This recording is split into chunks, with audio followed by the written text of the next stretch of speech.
بسم اللہ الرحمن الرحیم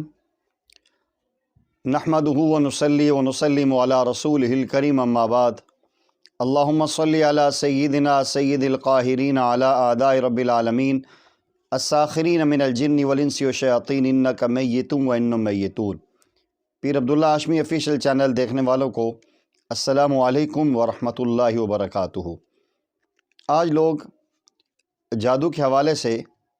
بہت زیادہ پریشان ہوتے ہیں اور بعض لوگوں میں یہ غلط فہمی بھی آئی ہوئی ہے کہ جادو کا علاج جادو کے ذریعے ہوتا ہے۔ اس حوالے سے لوگوں میں بہت زیادہ پریشانی ہوتی ہے، ٹینشن ہوتی ہے، اور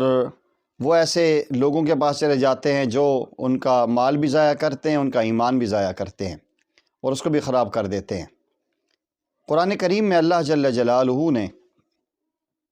ایسی بہت ساری آیات مبارکہ نازل فرمائی ہیں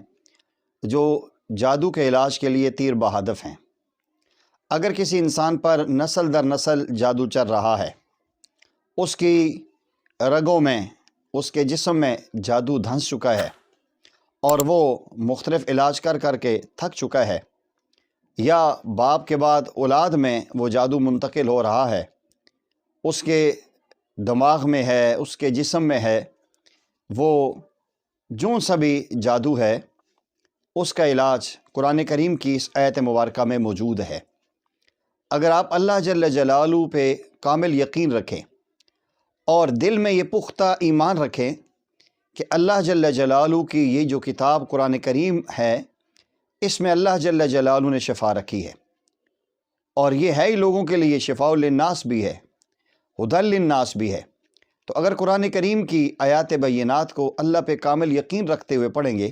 انشاءاللہ العزیز یہ آپ کا جادو، چاہے وہ رگوں میں ہے، چاہے وہ ہڈیوں میں ہے، چاہے وہ دماغ میں ہے، چاہے اس نے معدہ متاثر کیا ہوا ہے، انشاءاللہ العزیز اللہ جل جلالہ کے کرم اور فضل سے اور اس آیت مبارکہ کی برکت سے انشاءاللہ وہ آپ کے جسم سے نکل جائے گا۔ بہت مختصر سا اور جامع عمل آپ کے سامنے پیش کر رہا ہوں، آپ نے اس کو غور سے سننا ہے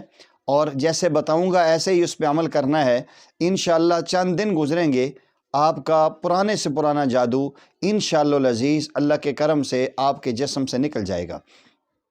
قرآن کریم کی آیت مبارکہ ہے، آپ نے سب سے پہلے کوشش یہ کرنی ہے، صبح شام یہ آیت مبارکہ پانی پہ دم کرنی ہے، سرسوں کے تیل پہ دم کرنی ہے۔ آپ نے قرآن کریم کی یہ آیت مبارکہ فَوَقَعَ الْحَقُّ وَبَطَلَ مَا كَانُوا يَعْمَلُونَ، فَوَقَعَ الْحَقُّ وَبَطَلَ مَا كَانُوا يَعْمَلُونَ، فجر کے بعد اور مغرب کے بعد آپ نے پانی پہ اور سرسوں کے تیل پہ اس کو دم کرنا ہے، اور آپ نے دم کرنے کے بعد اللہ جل جلالہ سے دعا مانگنی ہے۔ اللہ کریم اس آیت مبارکہ کی برکت سے اور آپ کی دعا کی برکت سے انشاءاللہ العزیز یہ جادو آپ کے جسم سے نکال دیں گے۔ آپ نے 33 مرتبہ 33 ٹائم آپ نے یہ آیت مبارکہ پانی پہ دم کرنی ہے اور سرسوں کے تیل پہ دم کرنی ہے۔ آپ نے وہ پانی پی لینا ہے، اور سرسوں کا جو تیل ہے آپ نے اپنے پاؤں، اپنے ٹخنے، اپنی پنڈلی اور گھٹنے تک کا جو حصہ ہے اس کو صحیح مالش کرنی ہے۔ اور اس کے بعد آپ نے کوشش یہ کرنی ہے کہ اگر آپ اس پانی کو جو آپ نے پیا ہے، تھوڑا سا پانی بچا کے اگر اس سے آپ غسل بھی کر لیں، شاور لے لیں، انشاءاللہ العزیز بہت جلد اللہ جل جلالہ جسم کے اندر کے بھی اثرات نکال دیں گے،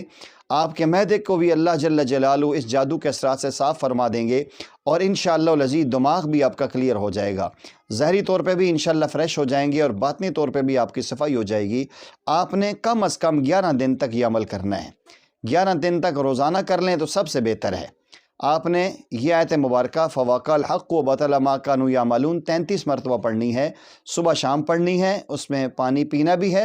آپ نے تیل بھی دم کر کے لگانا ہے اور اس پانی سے غسل بھی کرنا ہے، اور اگر اس میں سے تھوڑا سا پانی بچا کے آپ گھر میں چھڑکاؤ کر لیں، انشاءاللہ العزیز آپ خود چند دنوں میں 2 3 4 دن گزریں گے، آپ خود محسوس کریں گے کہ اللہ تعالیٰ نے اس آیت مبارکہ کی برکت سے آپ کو اس تمام بیماری سے شفا عطا کر دی اور جسم آپ کا بالکل ہلکا پھلکا ہو گیا ہے۔ آپ سے گزارش یہ ہے کہ صدقہ جاریہ سمجھتے ہوئے اس ویڈیو کو شیئر کریں، اور آپ تمام احباب سے یہ ضرور میری گزارش ہے کہ اس چینل کو لازمی سبسکرائب کر کے بیل آئیکن کے بٹن کو ضرور